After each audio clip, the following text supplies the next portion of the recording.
Good evening. I must say that it's a great privilege, really, to be here tonight. I'm not sure what I was going to do or even say, and I can only say to you that I am very happy to be here. This is the 60th birthday of Sir Vivi, and I'm very honored to have been chosen to come. I just haven't listened to the king. I must say that I just wonder what pearls of wisdom, what shaft of wit, what golden epigrams I must produce to justify my being here. Um, I think that, as you know, I was so happy to hear you, sir, because history is the memory of a nation.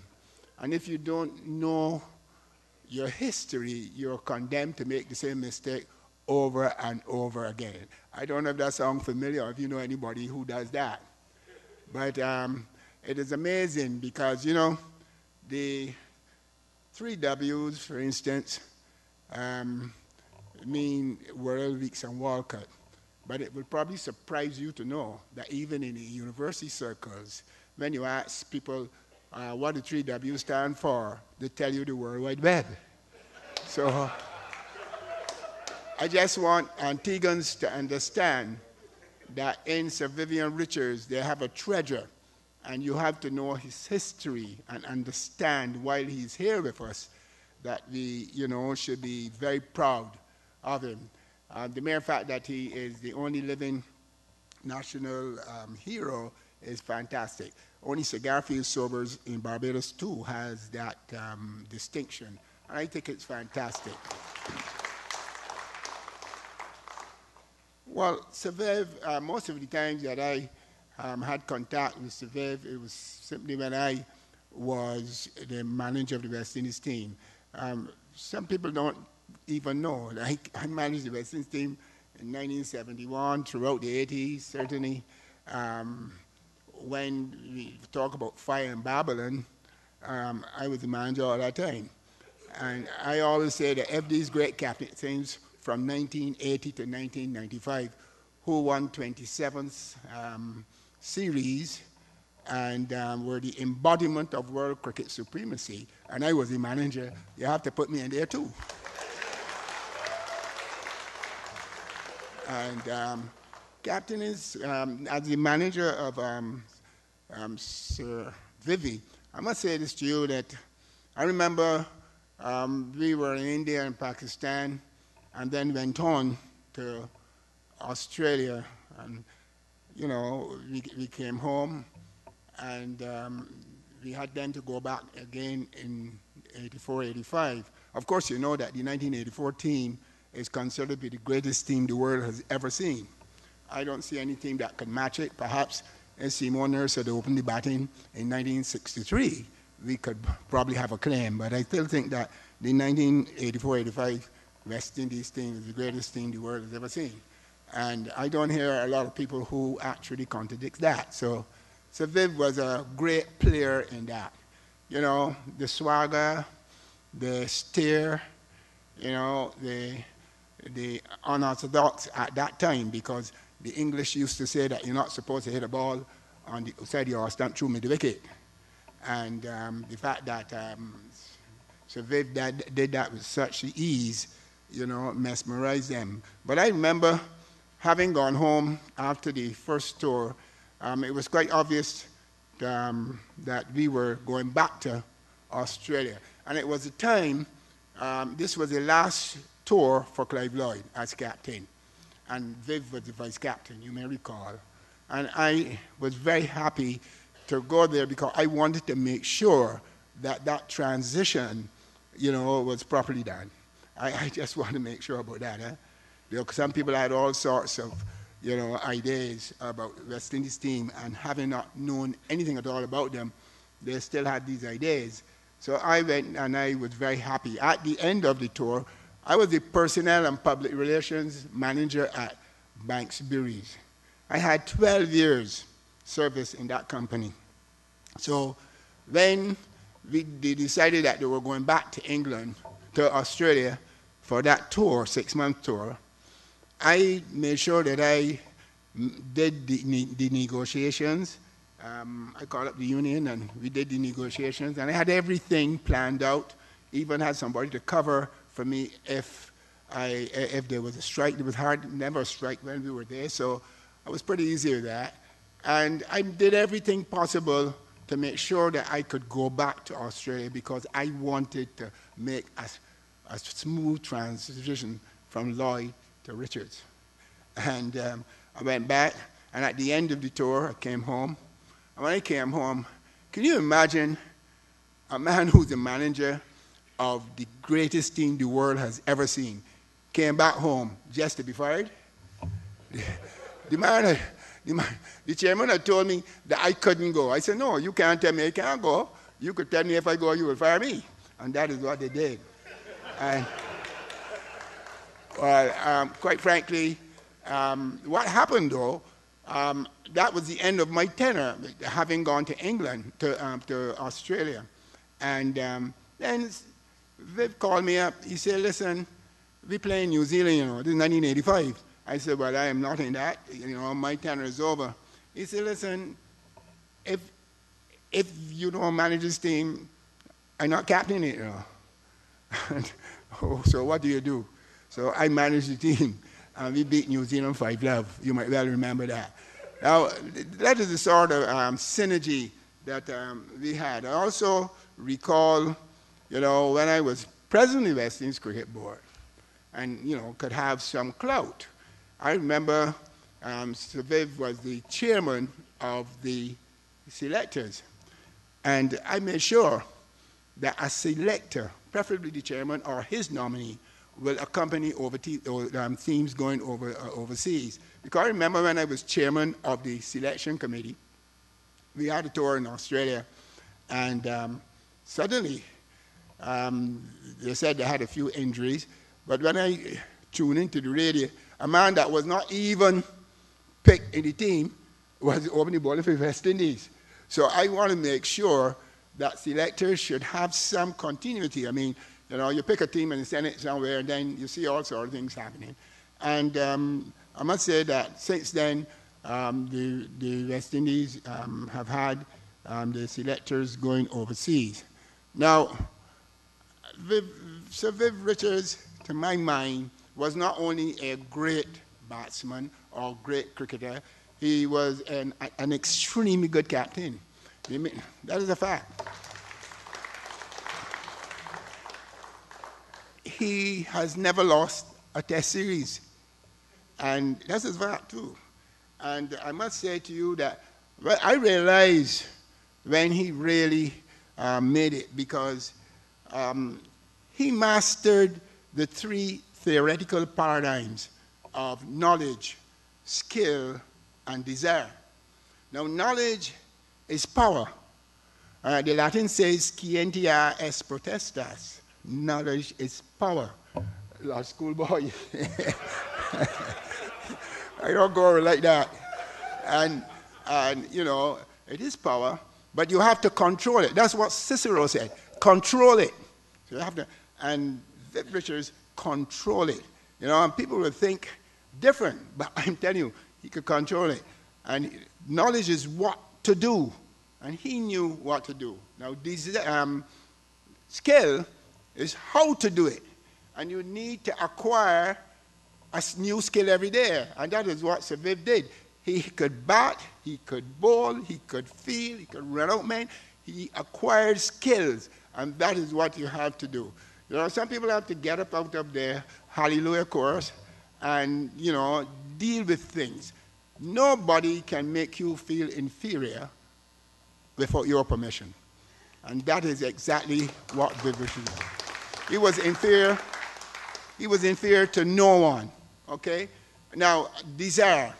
Desire really is the starting point of all achievement. The starting point. If you don't have desire, you could be the greatest player in the world. You could, you know, have all the knowledge. You could have all the skill. But if you haven't got the desire, it's like nailing jello to a tree. Can't work, okay? So you need to understand that. And I saw that in Sir Viv. Those three theoretical paradigms of knowledge, of skill, and of desire. You know, so Viv really was a man who brought completeness and readiness to West Indian cricket. And, you know, in a way that no other person had done before. And that is so important. So, you know, I think that why I was close to Sir Viv is that I think he had the same view as I had about cricket, you know, in the West Indies. He felt, like I do, that cricket in the West Indies is a democratic sensibility for all. It is a social space that is community, you know, at its most refined. It is of the people, for the people, and by the people. And, you know, and the people must have a say in it. That's the way you look at it, Mr. Chairman. I thought that people should be at the center. And cricket also, in my view, and I'm sure that in Sir Viv's view, was very important to the development of West Indian people, or, you know, total development, our artistic development, our cultural development, our spiritual development. And nothing, there is nothing apart from our Christian walk that can mobilize and encourage and bring West Indian people together like cricket. It is true that sometimes when you hear people walking about in London and in USA and in Australia, West Indians, when you hear them walking about with a head bow, you may think it is the price of rum or the cost of bananas. But listen, it is that all cricket is a very low ebb. They are tired of these supine surrenders and the precipitous falls from grace. That's what people do not like. And I am saying to you that we, as West Indian cricketers who go overseas, and Viv was very careful about this, when you go overseas, you have to think in terms, I don't know about now, but I know that West Indians in London, and particularly, could not go to work when we lose. That's a fact. I mean, people in London, you know, weren't too keen to go to work for the heckling they would get. And there was a time when, in the Viv time, when playing at Lord's, I would say about 60% were West Indians, and certainly at the Oval, it would be about 80%. Nowadays, they tell you that you can't carry a whistle, you can't talk, you can't do nothing, and you can't buy more than 10 tickets. So the crowds in England now to West Indian cricket series have dwindled because people have got fed up with it. So my view of Sir Viv as a great player and indeed a great captain is simply that he has carried on a tradition set by the great Sir Frank Worrell. Because, you know, Sir Larry Constantine said that he hoped he would live to see the day when people were not picked by landing value. And by that he means, and he lived to see it. He lived to see it when Sir Frank Worrell became captain. And since then, you know, captains were then picked really not from mediocrity, but meritocracy. I wrote that selection, well, I don't know what they call it now, but I know when I wrote it, it was a prized possession, and everybody looked at it, that we would pick our players from meritocracy.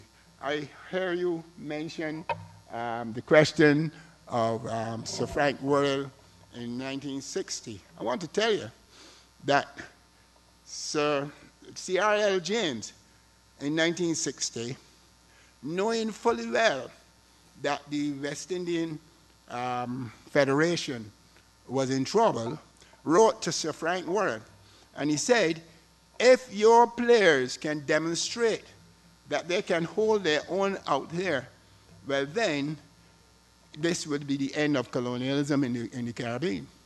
And Frank Worrell was not the most powerful man in the West Indies, but he was certainly the most important, because you must remember that in 1962, Trinidad and Tobago and certainly Jamaica became independent, and then Barbados in '66 and Guyana.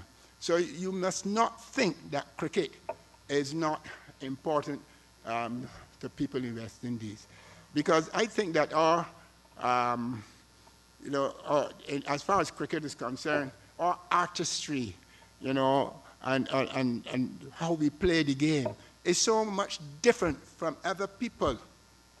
So much different from other people, because we have a different role for cricket to play in our society than the other countries. It's as simple as that. And Viv Richards, Sir Viv Richards was one of the main characters that stamped his authority on the game in a West Indian way. It's just like how the Brazilians play football. They may not win, but that's swerve and what's the word? Yes, samba and things like that. What do you need? I mean, West Indian cricket is the same thing. We have our own identity. When Malcolm Marshall ran up and bowled, everybody liked to bowl the outswinger here. If you see one Michael Holding bowling, by the way, I think that cricket was not designed for fast bowling. The human body was not designed for fast bowling. I mean, if you were to see me walk, or if you see Andy Roberts walk, you will know that, cricket, the human body was not designed for fast bowling. But Michael Holding, as you know, the epitome of grace and rhythm, he could walk like he's a young boy. But the men who depend a lot on, running far and fast and things like that, we suffer a bit. But I just wish to say to you that as Antiguans and West Indians, you should be very proud of Sir Vivian Richards. You must be proud of him.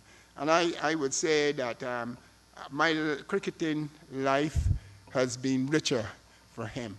He played the game very hard. I don't have to tell an Antiguan that. Viv Richards played the game hard, but he played it fair. And people do not understand with all this sledging and thing that goes about now. I tell you the truth, I have never really bowled at any batsman in the whole world that sledged me. I mean, to say, I'm sure nobody never sledged Michael. You don't sledge them sort of fellas. You don't get them annoyed. But, you may be tough on the field, but you have to understand that cricket, is a metaphor. And Viv knew this. A metaphor that mirrored social and cultural and political change. That's a fact. It's a microcosm of life. It is a regional integrator. That's what. So you can't mess with the cricket. You understand? That is what it is. And Sir Viv played it hard. I could remember, and I'm sure Michael will tell you about the times when, we played the game hard, but we were still friends. I bowled a ball at Bobby Simpson one day, and these were days where we had those old, you can remember the times when we used to get about 6 men to push the side screen? And just as I do some running, and set myself and come in at the man, I see him do that, and I pull up. And the umpire say, Sanju, what's wrong, Mr. Simpson? He said, I want the side screen pushed a bit to the left. About 6 men had to push this thing laboriously. Had to push it and push it and push it. He said, good, right there. I went back my 45 yards, and I do a tearing. When I got here again, he do so. So the umpire said, Mr. Simpson, what really is wrong with you now? He said, I want them to push it back a little bit this side. So I waited, and then I walked back, turned, and I came in. When I got here again, there was Bobby stopping me the third time. And the umpire says, for God's sake, Mr. Simpson, what is wrong now? He says, well, look, I want you to put the set screen between me and that black bastard down there. So, and I didn't report him to any match referee, or, you know, he didn't get fined. That's the way we played it. You know, it didn't matter. I mean, he's my friend, and we would have a drink and things like that. So I just wanted that is the way we played the game. And, you know, I think that you as Antiguans should be very, very proud of Sir Vivian. Now, I need to, okay. I know that others are here to talk, so I would, you know, give way to them. But I wish to reiterate that some of my best times, and not as a player, as a manager, and seeing the West Indies move from, you know, where during the plantocracy days, where we were an exercise in upper class gentility, and became, you know, the embodiment of world cricket supremacy. And, you know, that is something real big. I don't know what you think about that, but it is something really big. And Sir Viv's role in the two, what do you call them, one-day World Cups in 1995, and then in 1975 and 1979, when he ran out with 3 Australians and things like that. You know, these are things that we as West Indians must show, you know, generations unborn. We need to show people that is the way you played.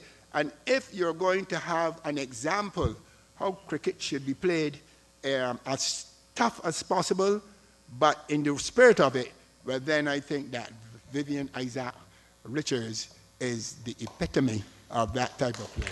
Thank you.